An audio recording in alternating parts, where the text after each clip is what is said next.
So let's discuss the definition of sigma notation, or as in other words, the summation notation. So the sigma notation is represented by this Greek letter, and it is used to denote sums of different types. So basically, if we have this example, we have this particular example here. Now, what does this mean exactly? It is used to express the sum, and what we mean by that is that if there is a series, a sum basically, that goes from am plus 1. So basically am is the first term, am plus 1 is the second term, am plus 2 is the third term, and so forth till an.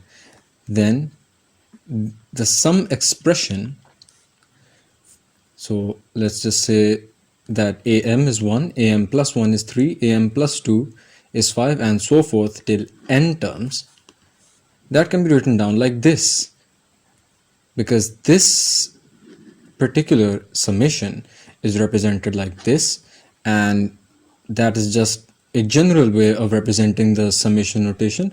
If we take this example here, that can be written down like this, and basically 2k minus 1 is the kth term of the sum, and k is called the index of summation. And as you can see, k is equal to 1 and n over here. So 1 and n are called the lower limit and upper limit of the summation. So basically k is equal to 1 and it goes on till k is equal to n, and that is how you represent this particular summation notation. These are odd numbers, and obviously odd numbers can be represented by this particular expression over here, and k goes from 1 till n, because that is the total number that we have to find. So formula for the sums, as we know that this particular example here, in this particular case, k goes from 1 till n, and that is equal to n. Why? Because it's just 1 being added up n times, from 1 time till n times, and obviously that just gives you n. And see this example here, this is the one we did previously, and this is the sum of odd numbers, this is the sum of natural numbers starting from 1 till n, and that can be represented by this particular notation. And obviously you can see that k goes from 1 till n. So when k is equal to 2, this becomes 2, and that just equals 1 plus 2 plus 3 plus so forth till n over here.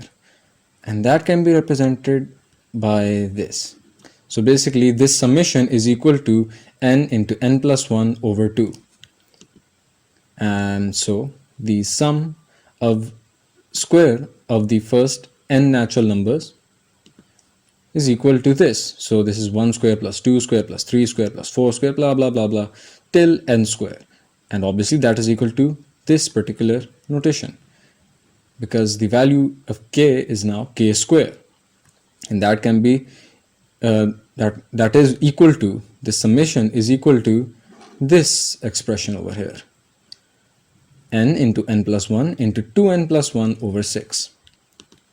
So now we look at the sum of the cube of the first n natural numbers, and this goes on 1 cube plus 2 cube plus 3 cube plus 4 cube and so forth till n cube, and that can be represented obviously by this, as k is now k cube, and this is basically represented by taking the square of the summation of the natural number, this here.